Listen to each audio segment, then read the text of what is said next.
Welcome to Your One Life. I'm your host, Kim Young Kim, and I'm super glad to have you as a listener today. If you're new here, here's what this podcast is all about. This podcast is about teaching you from the greatest minds in the world, assisting you in all aspects of your life, and showing you how to stop playing the comparison game with other people by developing a God complex. There's no need to keep up with the Joneses when you believe you're a deity. Now, before we get started, I need to give a huge shout out to today's sponsor, which is FU Money. That's right. Today's guest is no longer a working stiff. He still works, but he's not a working stiff, and he hasn't been one for a while, which gave him time to, first and foremost, write this life-altering book, but also to join me for an interview instead of slaving away for the man. And this is actually our second interview because somebody forgot to hit record last time. I won't say who it was because I'm not a snitch. Mr. J.L. Collins, how are we doing today? We're doing good, man. How you doing? I actually know who forgot to hit record. And I think I know why. Okay. And, I think you want another run at some of those raps that you entertained us with before. You know what? Always running, always trying to entertain. So here we are. How's your day going, sir? My day's going great. I've been looking forward to this. Me too. I'm glad that you are so gracious as to offer to re-record, and thank you so much for doing that. Well, it was fun last time. I think we'll have fun again today. Fantastic. Awesome. Okay, well, with that being said, I want to start by saying this. I want to be like JLC, so freaking bad. He's winning as an author and a dad. He's helping make millionaires through his advice. So I went and purchased his book twice. Yes, sir. 2025 version. Here it is. There you go. It's a beautiful book, by the way. Oh, my goodness. Thank you. Yeah, they did nice job of producing it, the publishers. Yeah. And I like all the new stuff that you have in there and the FAQs and oh my gosh, you thought of it all. Well, I had help thinking of it all, but yeah, I think we got it all. I think it is. I was very reluctant to do this actually because it's a lot of work, but my daughter was interested in doing it, and so she played a pretty critical role in the process, along with Madeline, my publisher. And I think the original Simple Path to Wealth was great. And when I was in the middle of going through all the agony of doing this one, I was talking to one of my friends who didn't know I was working on it, and he said, the great thing about the Simple Path to Wealth is it's timeless. You'll never have to update it. And I kind of slapped my head thinking, what am I doing? He's right. But I think genuinely it's a better book. Yes, absolutely. Yeah. New and improved, New and improved. That's amazing. All right. Yeah. Well, good deal. Well, we're going to talk about this book and other things as well. I did write a new spoken word intro for you. I just felt like, hey, let's try something a little different. I'll make sure to make you look good though. So are you ready for this? I appreciate that. Looking good. I need all the help I can get. All right. Here we go. Well, you're stellar, and we're going to make you look even more so. Here we are. Okay. All right. Class is in sesh. You're about to learn from the best. He's about to change your life like a paternity test. Not taking you to Cuba, but he's here to help you get mo. He's a Bitcoin brother, a keeper of the crypto. JL, how do you feel about this so far? How is this going for you? Well, you got that last part wrong. I thought you were going to say, keeper of the crypto, no. Okay. All right. Okay. Well, let me finish before we judge the whole thing. How about that? All right. Okay. All right. Here we go. Going. All right. Okay. That last part was a joke. He's out here spreading hope because he's focused on your needs, not a grifter filled with greed. He'll give an uppercut to Sam Bankman-Fried. That's right. He's punching SBF, the fraudster from FTX. JL, I have a idea, proposal for you, sir. Are you ready for it? Okay, here we go. I'm ready. All right, here we go. As I could possibly be. With you. All right. I never know where you're going, man. Here's my plan. Okay. All right. Let's steal each other's identities. Your identity is a little more, valuable than mine, but no worries. Okay. Let's open up credit cards in each other's names. Then we're going to go to the store. We're going to charge an item that only costs $1. Then we're going to go to prison for fraud. Then we're going to roll up on Sam Bankman-Fried on the prison golf course, and we're going to jump him. Okay? Then when we get out of prison, we'll write a book about our experiences. We'll sell the rights to Hollywood. They'll make a movie about the book. Then we'll write another book about how we wrote a book, which got made into a movie, and we cash out. And we can call the second book, The Not So Simple Path to Wealth, How Fraud and Assault Can Lead to a Rich, Free Life. What do you think, sir? I think that when we switch identities, if I can give you my advanced age and have your youthfulness as part of the bargain, yeah, I do that in a heartbeat. Otherwise, yeah, not so much. Yeah. I mean, we could be legends. Think about how many people are angry at SBF right now. They would put us on Rushmore, I think, There was back in the 1950s, it gives you an idea of how old I am, but there was a TV program called the Alfred Hitchcock Hour. Some people might not know who Hitchcock is. He did The Birds, some of these old movies, kind of a horror, macabre kind of director. Sure. And one of the episodes of this TV program was a guy who went and robbed a bank.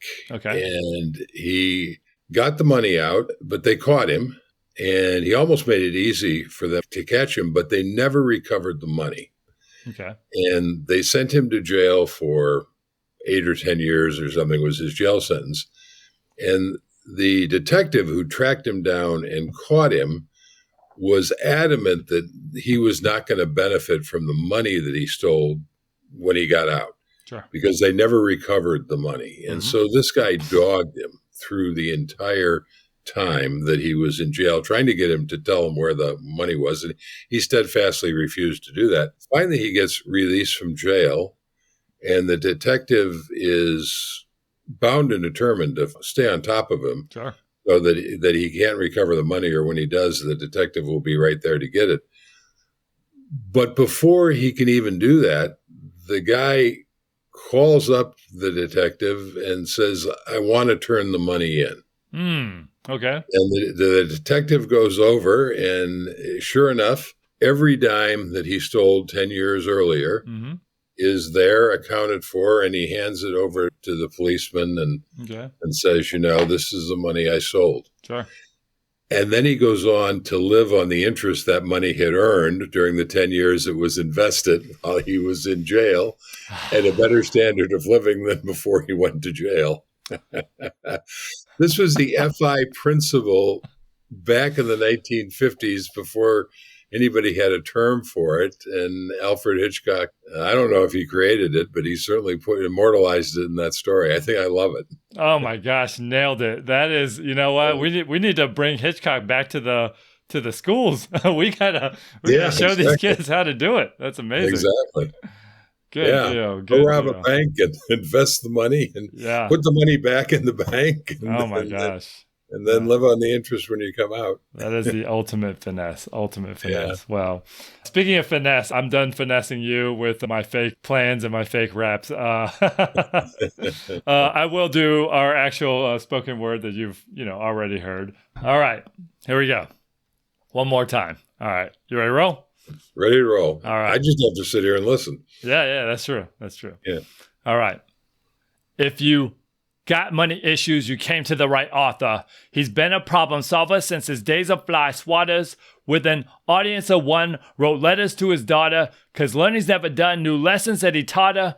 Then he took it to the people, became a top blogger. With an offer you can't refuse, so call him Godfather of the FI movement, with a simple path of using time in the market to make your wealth grow, but do it in a way that feels like stealth mode through compounding interest inside your wealth buckets. The message that he stresses, make sure not to touch it. No pause for withdrawals, just rock it with deposits. Heed his great teachings and you'll share in all the profits of companies that are winning because the pie keeps growing. And good index funds, you should buy and hold them. And see your bread rise like a baker with an awesome flex. And have an FUND you use to keep your boss in check. Jay's lighten up the path for finders on their quest, cause he's all about the freedom that you get when you invest. Freedom from the rat race to live as you please. No worries about bills, but a life that's at ease. So let's get fired up. Ain't no time for stalling, cause it's masterclass time with Mr. J.L. Collins. Hey man, I hope when you become the number one rapper in the world that I get some sort of cut. Oh my gosh, are you kidding me? I'm going to write every foreword for every book you write. Oh my gosh, no, I appreciate the kind words. I genuinely do. I don't think I've ever had anybody do a rap song about me. Yeah. Every person I have on my podcast, if I ask them to be on my podcast, I really want them to be on my podcast. This is not like a yes, it's like a hell yes, right? And so for me, I'm just like, red carpet's coming out and you deserve all the red carpet. So, here we are. Yeah, you're making millionaires, JL. As long as I get a cut of your royalties when you're a rap star, that's all I care about. Sounds like I thought we had a movie deal that we were working on. What happened to that? I don't know. I didn't even know about it, so you have to tell me. Yeah. Well, yeah, for sure. Well, we'll talk later. Yeah, they probably couldn't get Brad Pitt to play me. Brad Pitt is ready to play the role of making sure that the world is saving their money. So you don't say that. Don't say no for him. All right. So, Joe, I respect your work so much. I've learned so much from your work, and I got to pick up those other 2 books you wrote. But today we're talking about The Simple Path to Wealth for the most part. Based on your book, I got some ideas of advice you would give to a recent college grad or someone maybe in their mid-20s, right? Okay, I'm just reading into things. Mm-hmm. Here's the first piece of advice. Always be lactating. Well, okay. I'm not sure how you got that out of my book, but listen. Sir, women are selling their breast milk to bodybuilders. I don't know if you've seen this online, but bodybuilders are spending. Some lady made $13,000 selling her breast milk to bodybuilders. Really? Yes. And what benefit do the bodybuilders get out of breast milk? It's nutritionally dense, if it's good enough to raise a human, I guess it's good enough for a bodybuilder to, I guess, get more jacked. Apparently the steroids aren't enough. So goat's milk and cow's milk doesn't cut it, huh? I don't know. I don't talk to a lot of bodybuilders, but the next time I see one, I'll ask from a distance. How about that? That puts a whole new spin on the old ad campaign, Got Milk. Oh, yeah, for sure. Yeah. Actually, we do. And they have the little milk mustache with the bodybuilders. The bodybuilders with the milk mustache. These are facts. Oh, my goodness. Yeah, if I ever see one, I'm just going to turn the other way is what I'm going to do. I had not heard this. I'll have to take your word for it. Yes, sir. All right. I don't know how you feel about that one, but here's another one. Get a prenup ready, then go on to the show 90 Day Fiancé. Do you recommend going on to reality shows and milking your exposure afterwards to build a celebrity brand? Yay or nay? Yeah, that's kind of interesting. My daughter just introduced us to a reality show. I'm not a big reality show fan. I've liked Survivor over the years, and I think that's particularly well done and a really interesting psychological study. And this new show she introduced us to is called Traders. Okay. Oh, yeah. And yeah, I guess they pull in, they've got 3 seasons, and we've seen all 3 seasons. And in the later 2 seasons, they pull people who've been on other reality shows. Sure. And it is striking that I guess some of these people actually make a career of being on reality shows pretty successfully. And I'm sure most people go on these shows are hoping to be discovered, and probably most are not. Mm-hmm. So if your question is at all serious, I would say by all means, if you want to go on a reality show and you've got your eye on a career in show business, then follow that dream, but have a backup plan. Have some shares in VTSAX. Yeah. My backup plan has become a crypto bro. So here we go. All right. Okay. Good deal. All right. Okay. So you're on board with that. All right. Here's another one. Rob Peter to pay Paul if Paul is bigger and stronger than Peter. You got to pay somebody. I'm not sure I can advocate robbing people, whether they're bigger or stronger or not. And probably your odds of succeeding if they're bigger and stronger are diminished. Right. So, yeah, I'm not sure that's something I can get behind. Okay. Well, you just got to rob the weaker one is my thinking is all. So, well, I don't know. Well, that's not what you said. And there are other reasons not to do that. Your odds of success probably go up, but, Okay, so you're not a fan of robbing people. Okay, all right. Noted. Yeah, it Noted. sort of violates the whole idea of being a decent human being, which I All think right. is a worthwhile pursuit. Yes, no, I Yeah, agree. I agree. yeah. All right, here's the last one. We'll see what you think. All right. Sign a book deal, sell 1 million copies, and be a guest on Hassan Minhaj's show. Would you recommend that?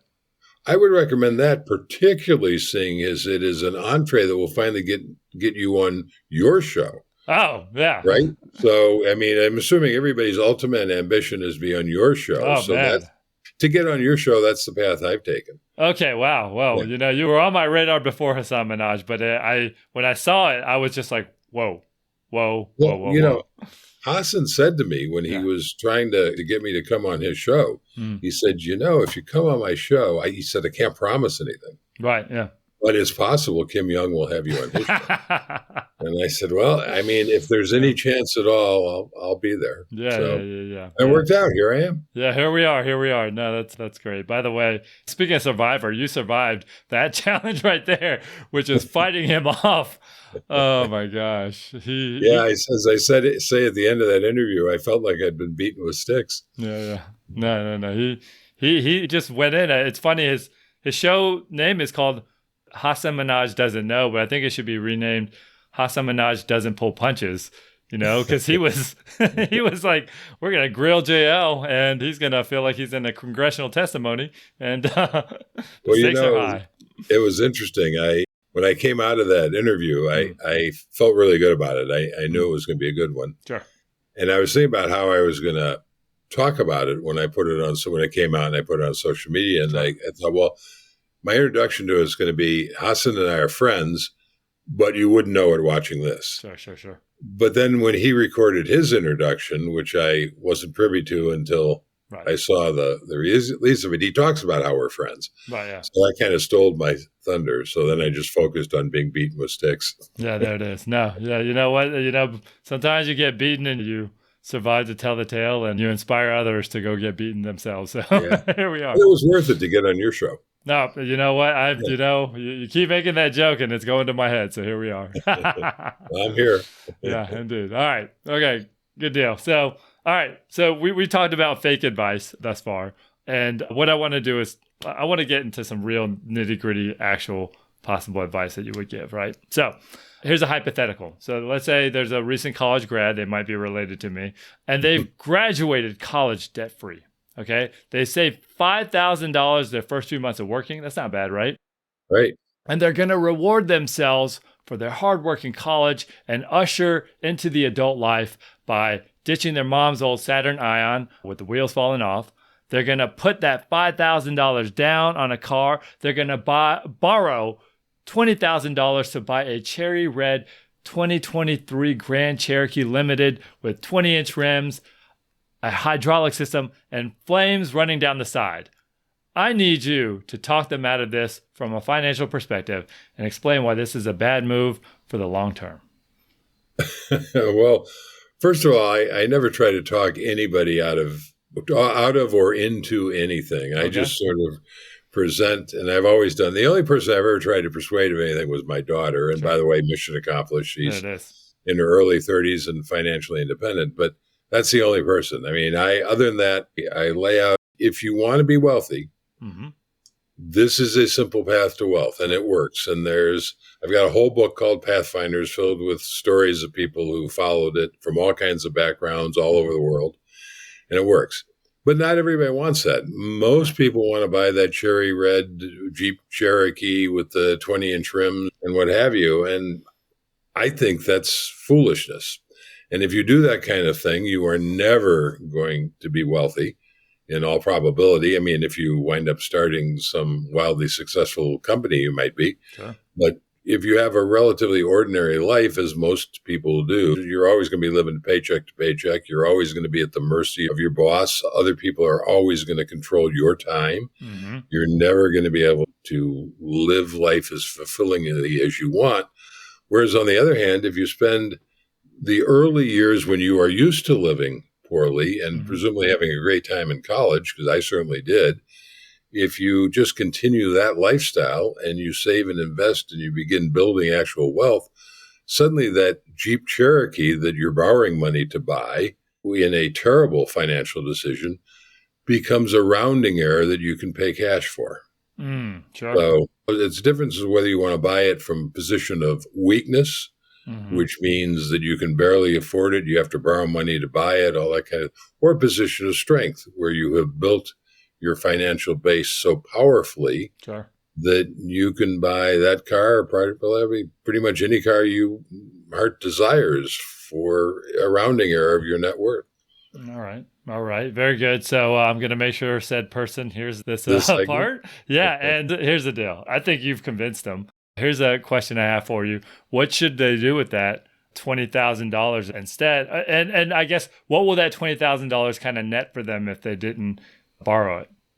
Yeah, so first of all, I mean, if you borrow it, then, it's like saying, if I understand your math correctly, they're going to put 5,000 down, they're going to borrow 20,000, so instead of saying, I want to pay $25,000 for this Jeep, they're saying, I want to pay a lot more than $25,000 because you're going to pay not only the money you borrow and the money you put down, but all the interest on that loan until you finally pay the thing off in 5 years or whatever the term of the loan is. If you turn around and you invest that money, on the other hand, then that money is, instead of you having to pay interest on having borrowed it, that money is now earning you money. It's making you wealthier. And of course, if you've read my book, I advocate investing in a total stock market index fund. The one I use is VTSAX. The ETF version of that, by the way, is FINE, VTI. I would dump that 5,000 in there and I'd keep adding money to it as much as I could, whenever I could, and let it make me wealthy. Once you do that, you own a piece of every publicly traded company in the United States, and everybody from the factory floor to the CEO is working to make you richer. Yeah. Instead of watching your Jeep depreciate to nothing in your driveway. Yeah. No. And, no amount of looking cool on Instagram is going to make up for the wealth you're going to build by throwing it in index funds and letting it grow, right? Well, but most people are going to choose the Instagram path. Let's be clear. I mean, that's why most people are living paycheck to paycheck and broke. No, these are so facts. it all depends on what you want. It's your life. You can choose whatever you want. Do you want to be wealthy and free and independent and own your own time? Or do you want to try to maintain some facade for Instagram? Yeah. I mean, it seems to me to be a no-brainer, but most people choose Instagram. So what do I know? Yeah. Well, don't forget about Facebook and TikTok. We got to look cool on both of those too. So it's not just one platform we're looking cool on, sir. So well, I guess I managed to look uncool on all of them. No. You look rich, and that's all that matters. Or you keep a low profile and you look rich. So all right, cool. So all right, I think you convinced them. I think you've convinced any cherry red tendencies inside of me as well. Good deal. That stuff keeps you poor. So here's what happened. I found the FIRE movement kind of happenstance. It was just a meeting that I went to that was an eye-opening meeting. And good gosh, I'm glad my friend invited me. So when I was in these going to these meetings and these FIRE meetups and whatnot, I keep meeting these people who are not in high-paying jobs and not even making six figures, 35 years old and retired. Okay, so here's my question for you. Are they all undercover trust fund babies? So not in my experience. When I first started writing my blog in 2011, and at the time, and I think still today, the take of the larger world on the FI community is that's great for tech pros. That's great if you have some high-paying tech job and you've got lots of disposable income and, blah, blah, blah. And the stereotype was mostly male, mostly tech, high-paying jobs and what have you. And then in 2013, I ran my first Chautauqua. Chautauquas were these events where I take a small group of people to some really cool place in the world. We'd hang out together for a week and we'd sort of explore where we were. And we'd talk about cool stuff, which in our world was money and what have you. And I had no idea who was going to show up. I was just hoping 25 people would say, yeah, I'll come to this thing. Sure. And they did. But what stunned me when I got there and I met these people, and I'd never even thought about what kind of people were going to come. It just wasn't, I was just hoping somebody would come, was the incredible diversity. Right. Yeah. And when I say diversity, I mean on every measure you can think of: racial diversity, age, wealth level, gender, sexual orientation. Sure. I mean, anything you can think of was represented in that small group. And it was just not at all like the stereotype that you had heard. It was much more like what you were describing. And by the way, I thought that was wonderful. So I started when I was promoting Future Chautauquas, I started mentioning that because I wanted people from what are sometimes marginalized communities to know that this was a place they would be welcome. Because I thought I enjoy diversity myself. I enjoy meeting all kinds of different people. And so I wanted to encourage that in this event. So it would candidly, selfishly make it more fun for me. And it was always that way. I mean, consistently. It never once fit the stereotype that I'd been hearing out there. And then as I've met people outside of Chautauquas in this little world, the diversity is amazing. And when you read my book, Pathfinders, which I already referenced, these 100 stories are from people all over the world, just incredibly diverse range of people, many of them starting from extraordinarily humble beginnings and being very successful in achieving wealth as they went along. That's the other stereotype, by the way, that I push back is that, this is fine for people who have high incomes and who are wealthy, but normal people can't do it. And that's not true at all. I think most people who do it are quote unquote normal people.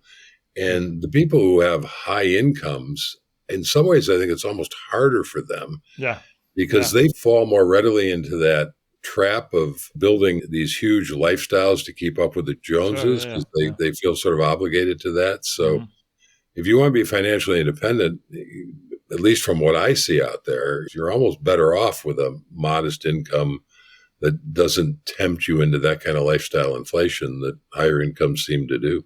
Yeah, no, absolutely. And, it's just one of those things. And you talk about this in your book. It's just like anybody can spend more than they make. And then anybody can have a lifestyle that is not sustainable. So I do want to ask you about some math that you shared in the book. And I know how it works, but I just need you to explain. You say you save $12,500 for 10 years, and then that comes out to $125,000.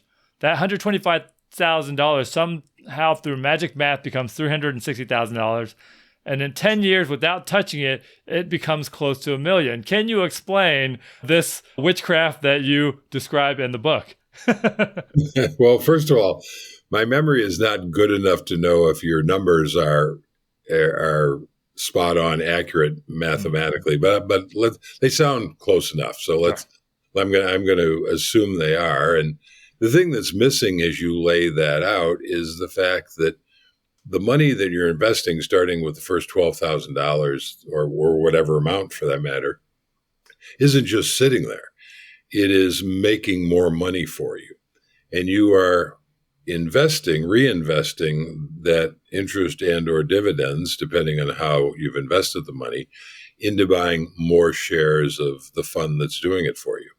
And then, so the money your money earns then earns money for you, and the money that money earns then earns money for you, and then the money that earns blah blah. And that's the essence of what's called compound interest. That's beautiful. That's the compounding in the word compound interest that is referring to. And so the magic that you described, the mathematical magic, is simply that by the income that each investment makes and makes more income, which gets added to the pot to make still more income and more income, that results in an explosion of your wealth.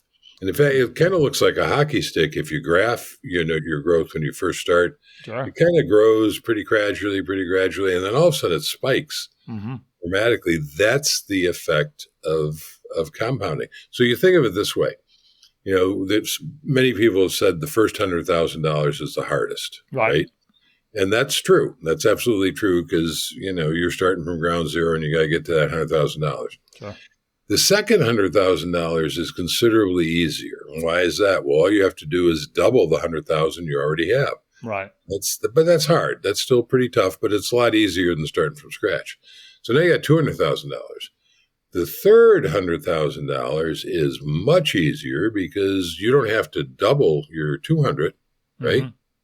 All you have to do is see that go by 50%. Now you have 300,000. Right. Yeah. Now to get the next 100,000, you've only got to see it go up by a third. Mm-hmm. Sure. Now you got 400, right? And now for the next, it's just 25%. Mm-hmm. Now you got 500. Now it only takes 20%. Right. You can see that every step of the way, that extra $100,000 becomes so much easier that eventually the amount of money that your money grows, or candidly, when the market has one of its periodic pullbacks, which are to be expected, the amount of money that your holdings drop by can easily be more than your annual income.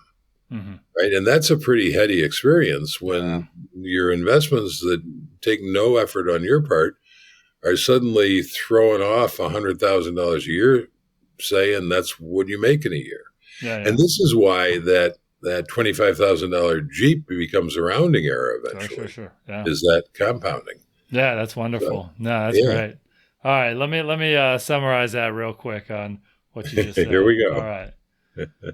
Yeah, well, I come through when I win it. I'm talking about compound interest. I'm talking about things that slowly grow, but then it starts to explode. And basically, it's probably sick. I'm talking about a hockey stick. You just got to give it time. And I come through and I just find I just got to double my money and go up by a third. And that's my word. Something that I serve. I'm talking about 20%. It's really quite intense. Your money starts growing bigger than your freaking annual salary. And that's what I'm saying. So don't work hourly. Let your money work for you right now. And that's what I say. When I freestyle, I'm coming out the top and let it grow. And that's what I say. So basically, JL dropped it. I'm here up on topic. And that's what I do when I come through a rocket, spit out top. And that's how I go. Interest keeps growing up in the flow. All right.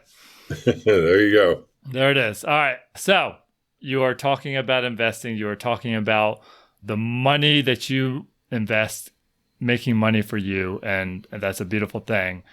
But right now, a lot, and I won't say that I'm not one of them, but it's just human nature, I guess. But a lot of people are worried right now, because they're just like, what's going to happen tomorrow? What's going to happen with the tariffs? What's going to happen with these job reports? Taylor Swift and Travis Kelce could break up. A lot of things. Well, in that case, it's all over. I mean, that I stake my life on that relationship. So hopefully it doesn't happen. Absolutely.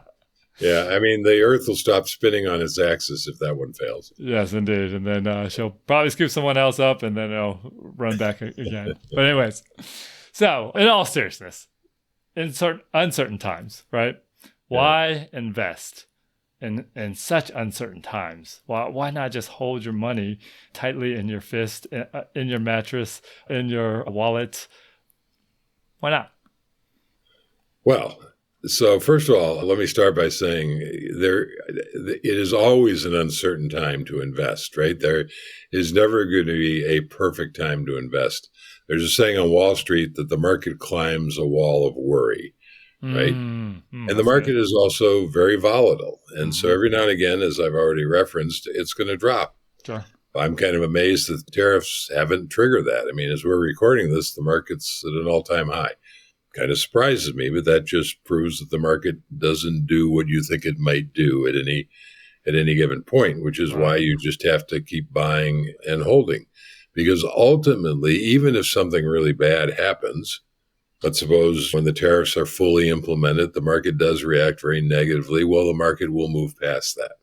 So we're still in the middle of that. So it's kind of hard to really talk about it in a rational way. And people listening are inevitably going to be saying, well, this time is different and what have you. So let's roll back, not just a couple of years, not too terribly long ago, to COVID. Sure. Right? So when COVID hit, and of course the market reacted negatively to this news, my social media lit up I was one of them. No, I'm just kidding. Oh, I'm okay. kidding. Well, I'm totally kidding. I didn't know that. But I mean, people were saying to me, JL, things like, JL, I get it. And I agree with the simple path. I mean, I think it's the right way to invest. I think it's a great way to build wealth over time. Sure. But this time, JL, is surely different. This time people are dying. This time entire countries are shutting down their economies. Sure. This time, surely things are different. Right. And my response to that was, well, yes and no. So the first thing you need to understand is everything that triggers a market crash, it's always going to be different. Sure. It's always going to be something big and scary because otherwise the market wouldn't crash. Right. And this just happens to be the most recent, this being COVID, just happens to be the most recent big scary thing that has triggered a market crash. Sure. By the way, that market crash dropped 33% and turned around within 6 weeks or something. It was just incredibly short-lived, but that's highly unusual. It's different in the sense that it's tragic. People are dying. It's different than we hadn't had a pandemic for 100 years. But it's the same process for the stock market. The stock market's going to be scared. It's going to plunge. It's going to come to terms with it. And then typically it'll slowly recover. Now, in the case of COVID, it recovered very sharply, but typically it slowly recovers over months or sometimes even years, and then goes on to adapt to it and to set new record highs. Even if something terrible comes out of the political situation, the tariffs, whatever, that's going to happen this time too. The only exception to that will be if it is something that is civilization ending. So, for instance, if there's a nuclear war, if Russia and the United States start throwing nukes at each other, well, that's probably game over. But it's not just game over for the stock market. It's game over for everything. Sure. So at that point, how you're invested won't make any difference. So one last historic thing, I'm actually old enough to remember the Cuban Missile Crisis. Oh my gosh, yes. Yeah, That was 1963. I was 13 years old. Right. So I was old enough to be aware of it. Sure, and as best I understand, that's the closest, as far as we know, the closest we ever come to a nuclear war. Yeah. And there was a lot of talk in the media about that possibility. At one point, I was watching two guys talking about investing, and the one guy was saying, this really looks bad. I mean, this looks like there could actually be a nuclear war here, and I'm selling all my stocks. And the other guy said, well, you're right. It does look really bad. Right. It looks like it's a nuclear war is a possible thing. But he said, I'm buying. And the reason I'm buying is if there's a nuclear war, it's not going to matter. Nothing's going to matter. Sure, if there's not a nuclear war, and of course there wasn't, the market's going to turn around and soar back up. And that's, of course, exactly what happened. Yeah. Anytime you see anything bad happening, buy. And your big thing is just buy, keep buying, don't time the market. You got to be right on both ends, which is real. The way you explained it in the book, I was like, yeah. You got to be right both ends. It's too. Yeah, timing the market is a fool's errand. Yeah. What I say is, it's the simple path to wealth. So buy as much as you can, whenever you can, hold it forever. And of course, what you're buying is a low-cost, broad-based index fund like VTSAX, VTI, an S&P 500 fund. Yep. Absolutely. Those kinds of things. Yeah, absolutely. Yeah. And we'll talk more about that in a second. But first, I want to ask you about the 4% rule. And I want to explain what I know about the 4% rule. You tell me how much of this is spot on. So the 4% rule is you take 4% of your net worth and you cash out $2 bills. Then you use those $2 bills to wallpaper the inside of your house to remind yourself and your house guests that you're out here stacking Jeffersons. Is that about right? You're so close. You're so close. You missed it by this much. Okay. You were so close. But here's the only part you got wrong. Okay. The only part you got wrong was the $2 bills. Yeah. Using them to paper your house and show. Those were the only parts you got wrong. Okay, cool. So that, you were doing what you were doing good. Okay, what are we talking about? 50s, 100s? What do I got to paper on my house to show off my wealth? Yeah, no, you probably don't want to paper your house with currency. Okay. You're not Scrooge McDuck after all. No, I'm not. I'm trying to get there, but Yeah. the vault is a little low right now. So, all right. So, would you like to enlighten myself and the audience of what the actual 4% rule is? So the actual 4% rule was concocted by a guy by the name of Bill Bagan, I think. I'm probably butchering his last name, and forgive me for that. But he was a financial advisor, I think, out in California. And he's a guy that's probably my vintage. I think he's even a few years older than I am. So his clientele were baby boomers like me. And back in the early 90s, a lot of them were approaching retirement and thinking about how to spend the money they'd accumulated. And so he did a bunch of research. And in 1994, he came up with this idea that became known as the 4% rule. What he actually came up with was, I think, 4.2%. It was actually a little bit higher than the 4% that's been common, but 4% is easier to remember and what have you. And what it says is that if you have a balanced portfolio, and he used 50% stocks, 50% bonds, and you withdraw 4% or 4.2% of that portfolio over time, and you adjust it every year for inflation so you can keep your spending doesn't diminish to inflation, you can expect your portfolio to last at least 30 years and probably considerably a lot longer in the worst case scenario. So he constructed it to be a withdrawal rate that would work in the worst case scenario. So the message here is that 4% is a very conservative withdrawal rate. Sure. He has since come out, I think he's got a new book coming out actually, where he's gone back and revisited all the numbers, and he's revised his recommendation to 4.7%. So he's even being more generous in what he thinks people can, worst case scenario, safely withdraw. So that's what the 4% rule is all about. I think it's a wonderful guideline. I think it's a great play. If you want to use it as a tool to measure whether you're financially independent or not, I think that's a great measuring stick. And the way that math works, real briefly, is if you take whatever you're spending each year and you multiply it by 25, then you will get the amount of money you need to have invested in order to throw off that. So let's say you're spending $100,000 a year, you multiply it by 25, you need $2.5 million invested to throw off that $100,000, and then you can adjust it for inflation and expect it to last for decades and decades. Right? And by the same token, you can look at the other direction. You can say, well, I have $1 million invested. So how much could I spend? Well, you just take 4% of that million, which is 40,000, and you say, okay, now you know if you can live comfortably on $40,000 a year and you have $1 million invested, then you're there. You're financially independent. So it's not one lump sum of money. It's more of a formula depending on how much you're spending and how much you have. Yeah, absolutely. It's a great goal to kind of be like, oh, well, maybe if it's only $1 million, not to sit there and say only $1 million, but then it's possible, and that, right. And that's how my 35-year-old friends are balling out and sitting around and doing a whole lot of nothing.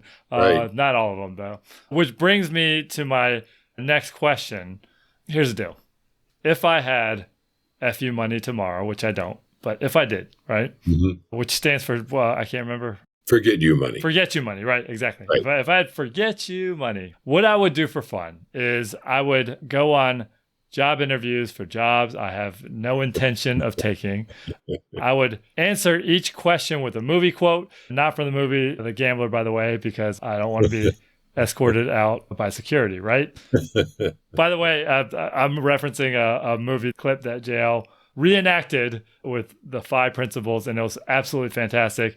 And did you take acting classes for that? How did that work, by the way, where you were doing John Goodman and convincing me that you might be his understudy or something? Yeah, so I didn't take any acting classes. It's kind of you to suggest that maybe I did, but The Gamblers I don't think is a very good movie, but there is a wonderful section in it where John Goodman, who plays a loan shark, is talking to Mark Wahlberg, who's kind of busted out. He's a gambler. He's kind of busted out and what have you. And Goodman's talking basically about financial independence. And he starts up, and it's very profane. And when I did my bit, it's not suitable for work or children. It's also very profane because I followed that. But I rewrote the script a little bit I tracked it as closely as I could, but I rewrote it to represent how I think about investing, right? What I recommend for how people invest. You're giving too many spoiler alerts. You got to let the people find the video. We'll link to the show notes. But so that 97 seconds that is what my clip is. Sure. Took 8 hours. Oh, okay. Well, that's right. That sounds about right. That's of filming, and then they had to go back, and they being the team that did it had to go back and edit it. By the way, the moment I saw that scene in The Gambler, I wanted to do this, but I didn't know how to make a film. And it was at one of my Chautauquas where this couple showed up who just happened to live pretty close to in Massachusetts, and I was up in New Hampshire in those days, so they lived pretty closely, and they were filmmakers. And when I found that out at Chautauqua, I said, "Hey, I want to do this. Are you?" They were thrilled to do it. So that's how it came about. And I love the result. No, it's fantastic. It is going in the show notes for sure. So I'm on the other end of this video. I picture myself as being Mark Wahlberg and listening to you giving me this great life advice, not trying to force me to do anything, but giving me good advice. So once you hit fire, right? Once you, I guess, have hit your magic number, 4% number, you got that $1 million, you got that 2.5 mil, whatever it is. Right. You do have a lot of free time. And I've heard that it's a problem within the fire community that some of them are having problems with being bored. They get sloppy on how they live. Not everyone, but some people, right? Particularly if they don't go back to work or stay in the workforce, right? So I guess as someone who has experienced this in your life, what advice do you have for people to structure their time so that they still make the most out of their life and they end up looking back on their life with great satisfaction? Because you like to work, as you said in your book. Right. So do you have any advice for anybody? Because no matter who you are, you have to structure your life well to make the most out of it. And I just want to hear any tips that you have on that. In a lot of ways, this is a question above my pay grade, so to speak. Because it's not a financial question, it's a lifestyle question. I heard somebody once say that money fundamentally doesn't change who you are. Right, yeah. So if you are a person who doesn't have a lot of interests, doesn't embrace all kinds of different aspects of life, then having money isn't going to change that. If you're a person for whom all of your identity is wrapped up in your job or your title or what have you, then whether you become financially independent and quit at an early age or you wait until a traditional retirement age is probably going to be pretty tough sledding for you. For me, it was just never an issue. I mean, when I left my last corporate job, it's not like I had this plan to go out and start a blog and write books. I just didn't. I didn't have any plan for what I was going to do. And, I left my last corporate job in 2011 and was the only one I ever left with the intention of never going back to the corporate world again. It was just kind of time. But I really never gave any thought to what I was going to do next. And by the way, I'm not advocating for that because everything I've ever read about approaching retirement says think about this a lot, which is probably good advice. I just didn't do it. Sure. And then I started writing this series of letters to my daughter about this financial stuff. And a friend of mine recommended that I put it on a blog. And I thought, wow, that'd be a great way to archive the information. And then to my amazement, the blog started attracting readership. Yeah. And some of these readers in the comments would suggest other things they'd be interested in knowing about. And so that provided, so the stock series, for instance, which the blog is most famous for, I think has 35 posts in it. Yeah. When I first conceived of doing that, I had the first 5 posts in mind. I knew what the first 5 would be. And then I thought it was going to be done. Sure. And the other 30 have really evolved from reader input. And then, I'd always wanted to write a book. And suddenly I realized when I looked at this body of work that I'd done on the blog that I had the bones of a book. And that ultimately became The Simple Path to Wealth, which was published in 2016. And Then the blog led to doing the Chautauquas, which we've already referenced. Right. And I did those from, the first one was 2013. The last one was in 2022. Mm-hmm. And then, the book came out in 2016. I spent 3 years writing that. Right, yeah. And then the other 2 books followed in subsequent years. So it's just been a matter for me of putting one foot in front of the other as whatever interesting things occurred to me or came my way. Mm-hmm, mm-hmm. But I've always been pretty broadly interested in life. So I think that's helped. Yeah, no, that's good advice. Yeah. So just follow your interest and just keep on keeping on day by day. Well, and be curious, have interest. Yeah, that's true. I mean, if you don't have interest, then you're probably going to have a really boring retirement, whether you're wealthy or poor. Mm-hmm, mm-hmm. Yeah, no, that's right. I play Dungeons and Dragons every night. No, I'm just kidding. Sorry. That's not my interest. No knock on anybody who does. Feel like I'm going to get some angry comments on my podcast video. Anyways, all right.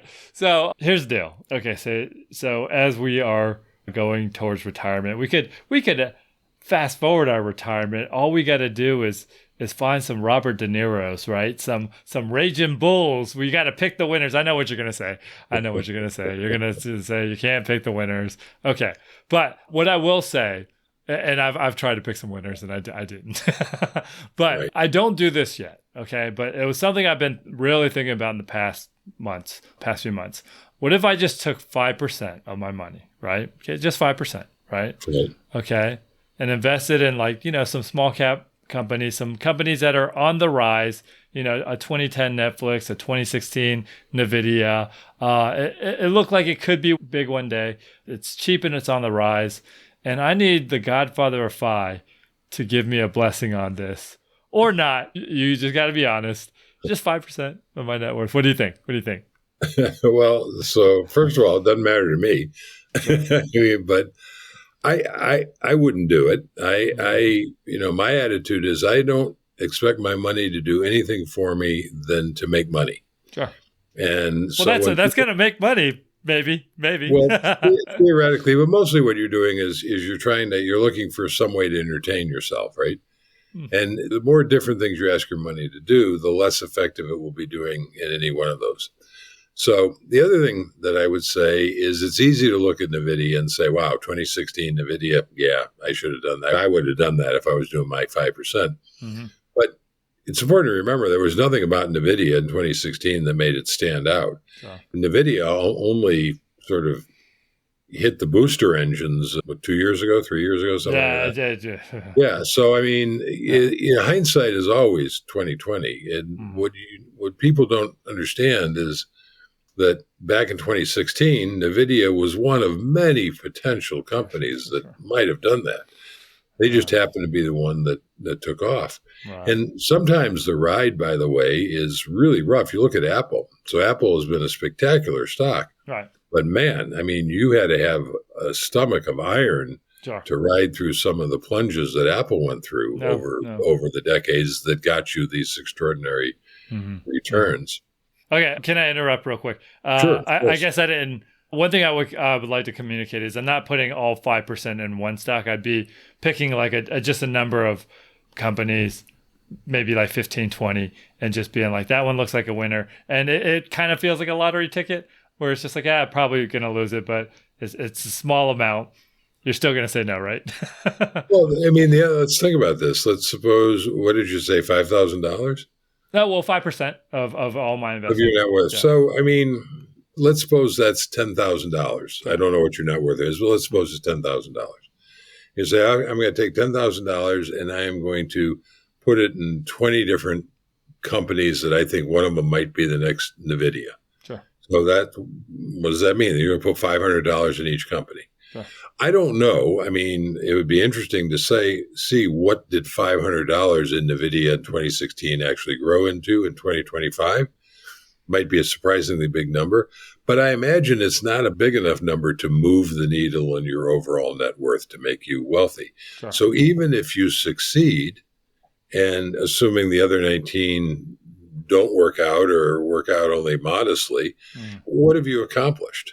I mean, you really haven't accomplished anything. At least if you put the bragging rights. I yeah, think well, the if you video. put the No, whole I'm just kidding. 10,000 in, maybe. Sure. But again, bragging rights is, if you want bragging rights, that's fine. But now you're expecting your money to entertain you and give you bragging rights. Sure.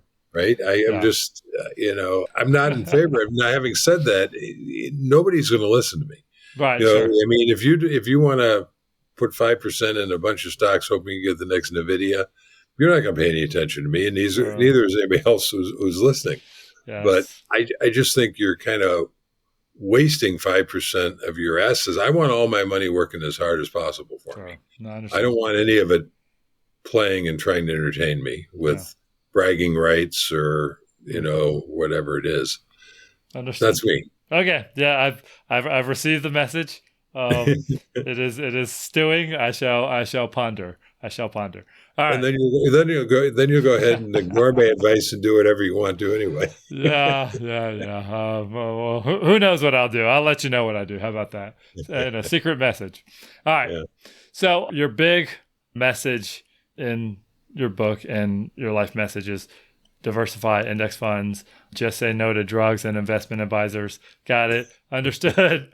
Low expense ratios when you're investing. So with that being said, when someone has a job, right, as most people do, right, what should they invest in at work and how much should they invest? Like we got the 401ks, the 403bs, those are places to start. And then what else should they do after they invest in there? So I guess the question is 401k, 403b, how much do they invest? And then what do they do after that? Yeah, so what I would do is, first of all, you want to invest as much as you can, assuming that your goal is to become financially independent. Mm-hmm. You want to invest as much as you can. So when it comes to one of those programs, a 401k or 403b, mm-hmm. if your organization provides a match, right? Yeah, you absolutely want to invest as much as you can to capture the full match. Sure. It'll almost inevitably be less than the amount that the tax law allows you to invest. Sure. But you want to invest at least up to that point mm-hmm. in order to capture that match. The next step, at that point, I'd stop investing in the 401k and I would begin putting my investable money into my personal IRA. Mm-hmm. Why? Because I have more control over that. Sure. My IRA, I can invest it anywhere. Maybe in my 401k, total stock market index fund is not available, so it just gives me more control. By the way, that's the same reason that whenever I left a company, I promptly rolled my 401k out of the company and into my personal IRA. Now, the other thing you can do once you've funded your IRA to the limits the tax law permits, if you still have money to invest, I would go back and finish taking my 401k up to those limits. Mm-hmm. Right? Does that make sense? Yeah. Mm-hmm. Yeah. So max out the traditional IRA first, then go back to the 401k or 403b. Right. Well, first thing is you go to the 401k and you max out to get the match. Right. Yeah. Then you max out your IRA and then you finish maxing out the 401k. Now, mechanically, of course, you're going to already know how much money you have. Right. So mechanically, assuming you have enough money to max out both, you're just going to max out the 401k and you're going to max out the IRA, right? Mm-hmm. And then from that point, assuming that you still have money to invest, and if you're aggressive enough, you will, at that point, you want to start investing in a taxable account. Mm-hmm. Now, having said all of that, by the way, these are all the buckets where you're going to hold your investments. These are not actually investments. Yeah. 401k is not an investment. An IRA is not an investment. Taxable account is not an investment. These are buckets where you hold the investments. And if you're following my advice, you're going to, in each of those buckets, if it's available in your 401k, you're going to have VTSAX or VTI or their equivalents from Fidelity or T. Rowe Price or Schwab or whatever in all those buckets. Mm-hmm. So in my case, I would have VTSAX in the 401k, in the IRA, back in the 401k, and in my taxable account. And in fact, that's what we do. My wife and I both have a traditional IRA, and we both have Roth IRAs. All four of those things carry VTSAX. Mm-hmm. We have a taxable account. Then that's where we hold our bonds at the moment. Mm-hmm. And that also holds more VTSAX. So that's 5 different buckets, so to speak, that hold 2 funds. Yeah. Yeah. And that one fund is in all 5 buckets.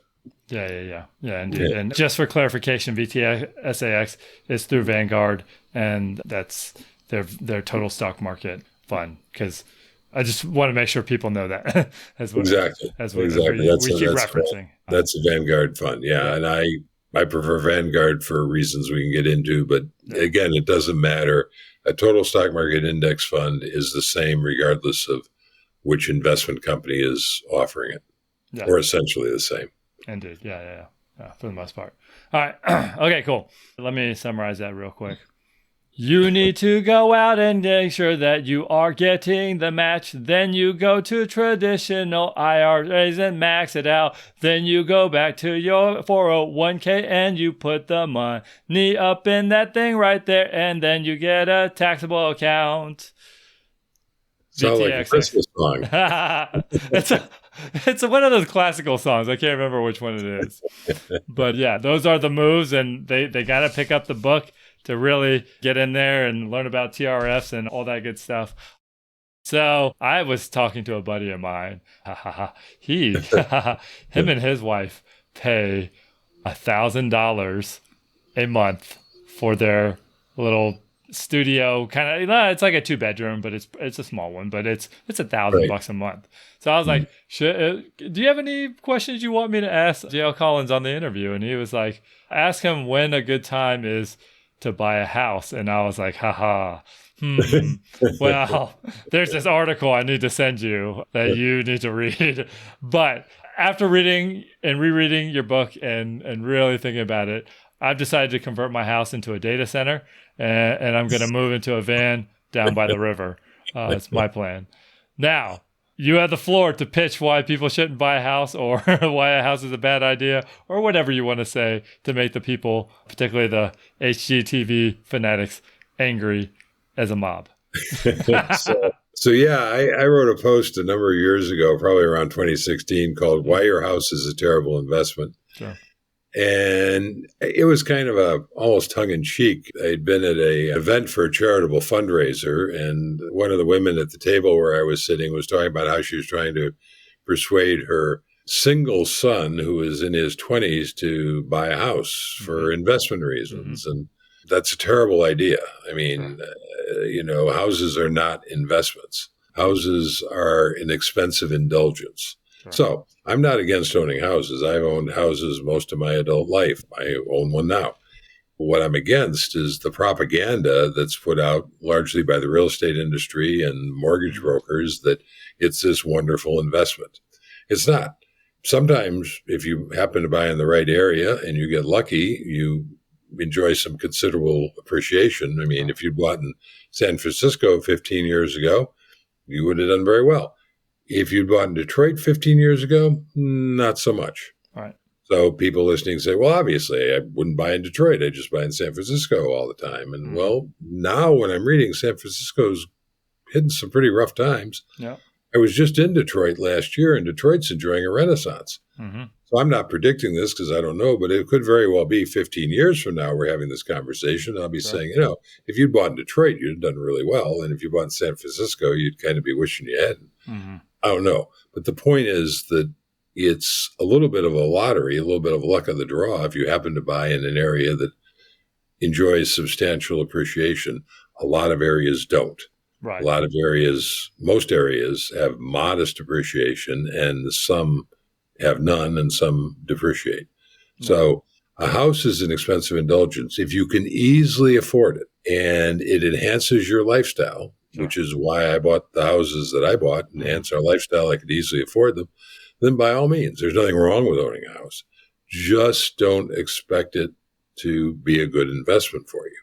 Expect it to be an expensive indulgence that gives you a good place to live. The other thing to remember is that when you rent, like your friends are spending $1,000 a month, that is the most that apartment will ever cost them. I mean, their rent might go up next year, but for right now, that's a fixed cost. Too frequently, I hear people saying, I can go out and buy a house and my mortgage is $1,000 a month. That's the same as my rent, so I should do that. With a house, your mortgage is just the beginning of your Oh yeah, expenses. I know. Yeah. Well, anybody who owns a house Yeah. knows that. Some people are in denial about it for some Sure, reason, sure, but sure. you've got real estate taxes, Mm-hmm. you've got maintenance and repair. Oh, yeah. You name the person who has bought a house and not done any remodeling, who has not bought furniture to. I have a friend of mine who just bought his first house. He's married, he's got a kid, he's in his mid-30s, and he's moving from a 1,200 square foot Mm-hmm. apartment into a 3,500 square house, and he's going to furnish it. Well, that's a huge expense. So Massive. houses are a never ending. And people, when they think about, I bought my house for $100,000, 10 years ago, and I sold it for $300,000 10 years later, whatever it is, I tripled my money. Isn't that great? Well, you're obviously not paying attention to all the math. Right. Yeah. If you think that's great. So again, I buy it from a position of strength, which means don't buy the most house the bank or your agent is telling you can afford. Buy the most house you can easily afford that meets your needs Mm-hmm. and that you can comfortably make the payments on, and anticipate that you're going to remodel the kitchen or the bathroom or whatever it is, because almost everybody does that. I had one guy, when I wrote that original post, in the comments who said something along the orders of, you're full of blah, blah, blah. I've owned my house 30 years. I've never spent a dime on maintenance and repairs.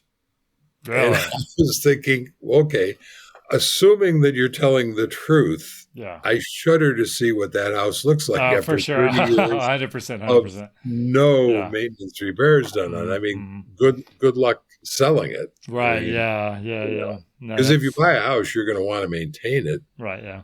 In great condition, not only for your own enjoyment, for it against the day that you might want to sell the thing. Yeah, for sure. 100%. Right? So, yeah. And you touched on property taxes going up earlier. Yep, mine did. You touched on repairs, AC bill, $3,200 later, maybe more. Who knows what will happen?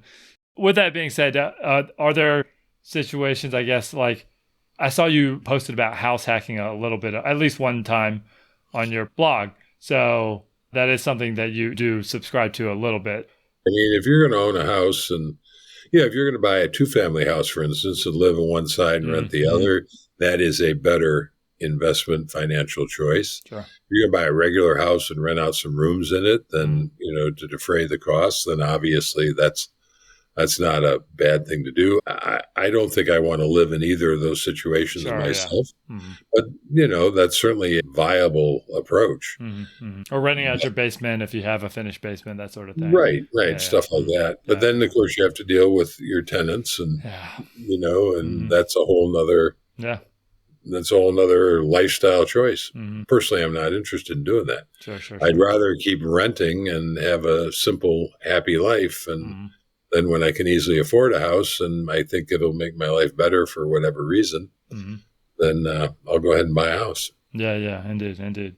All right, good deal. I hope the people, I will actually, besides sending that blog post to my friend, I'm tagging it in the show notes because I read that and I just had to go and die a little bit inside, but it's okay. It is the post that's gotten me both the most hate and the most love. No. So, yeah. Sometimes you got to make some enemies to tell the truth. So there we are. All right, good deal. So we are coming up on time. I appreciate all of your time. And I do want to ask you this question because, JL, you lived a good life. You've helped a lot of people. This book has changed people's lives. You've done good by your family and you've lived a good life of legacy. So with that being said, I want you to share something that you think is important for people to know so that they can have a good life as well and they can thrive and be happy. Okay. So, well, obviously I've written a book about becoming wealthy, The Simple Path to Wealth. Sure. And I think that if you follow the simple path to wealth, if you become wealthy, if you simply become financially stronger, the world becomes a much easier place to live in, a much more joyous place to live in. You have far more options on how you spend your time and where you go and what have you. As somebody once said, money is a wonderful slave, and if you master it, it will serve you well. If you don't master it, it will master you. It will Right. become your master. One of the beauties of having money is you don't have to think about money. Sure. If you don't have money, if you're living paycheck to paycheck, you have to think about money all the time. Yes. And that seems to me to be a terrible, terrible way to live. But if you follow the simple path to wealth, you have to understand that you will be out of step with the vast majority of people around you. Mm-hmm. You'll be out of step with most of your family, most of your friends, most of your coworkers. Mm-hmm. They won't be comfortable with what you're doing. Sure. So you have to be willing to have a very independent streak where you're willing to, as the saying goes, walk to the beat of your own drummer Mm-hmm. and not let that worry you, not worry about the fact that you're not going to have those Instagram posts that some of your friends might have with whatever trinket or trash they just bought and they're posting about, right? You have to be willing to live differently, and if you want to have a different kind of life, a richer, freer life than the people around you, you're going to have to make different choices than those people are making. Mm-hmm. Yeah. And that takes some intestinal fortitude. Yeah, indeed. No, that's good advice. All right. Well, I'm taking that to heart and taking it to the bank as well. There you go. All right. Good deal. Well, let me just wrap about what you just said, and then we'll wrap it up. All right. Okay. Yo, I come through and I say, because money is my slave, it's got to work for me and not the other way around. Yo, I done found I got to let it grow. So basically, I can't just be living paycheck to paycheck. That's not the way to live. And that's what I'm saying. You got to have kids to understand that you could write them letters. And that's what I say, make their life better. I'm talking about things that we got to bring. We got to bring a freaking drama and we march to him. And that's what I do. I come through and I send no freaking post to Instagram. I just got to be the man with internal fortitude. And that's what I do. I got to make moves. I got to be different. And I'm here up on a mission to spread it on out. No freaking doubt. JL Collins, he's straight balling. He's doing things and he's just calling out your name. You need to pick up the book. And that's what I'm saying. You need to just look it up on Amazon or any other place. And that's what I'm saying with these words that are laced. I spit out the top and that's how I go. JL Collins, that's the end of the show. Hey, I had a blast, man. I hope the people listening do too. Good, sir. Okay. I had a blast too, and I feel like you're going to get some happy comments on your blog soon, and allies and fans and stuff. So, yeah. Okay, cool. So, before we end, you got to tell the people where to find you, geolocation. No, I'm just kidding. Sorry. On the internet, where can they look you up?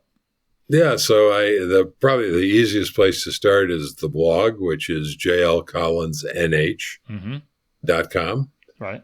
And I'm also on X, and I'm on Facebook, and my books are available on Amazon, and the new edition of Simple Path, anyway, is available wherever books are sold. The other two were self-published, so I think they're mostly available just on Amazon. Okay, wonderful. Yeah, now I'll tag those other two books in the show notes as well. Mr. Collins, we have hit record.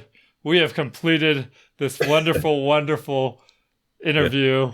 And I just want to thank you for all your work. And I just want to encourage you to just keep doing it, keep showing up to podcasts, TV shows, and keep speaking the truth. Well, thank you. I guess this means we don't get to do it again next week.